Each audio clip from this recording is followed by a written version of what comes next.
पालिका प्रशासनाच्या वतीनं लाडपागे समितीच्या शिफारसीनुसार आणखी 59 जणांना नियुक्ती देण्यात आली असून आतापर्यंत एकूण 172 उमेदवारांना या अंतर्गत नियुक्ती देण्यात आली आहे।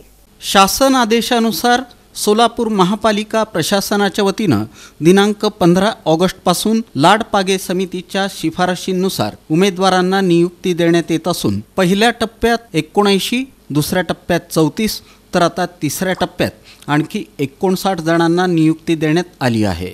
2 वर्षांच्या परिवीक्षा कालावधीसाठी या नियुक्त्या अटी आणि शर्तीनुसार देण्यात आल्या आहेत। अत्यंत निष्पक्षपातीपणानं या नियुक्त्या देताना पालिका आयुक्त शीतल तेली उगले आणि उपायुक्त आशिष लोकरे यांनी एजंटगिरीला चांगलाच आळा घातला। एजंटगिरीला मोठी चपराक देत या नियुक्त्या करण्यात आल्यानं यावर कोणत्याही प्रकारचा वाद निर्माण झाला नाही।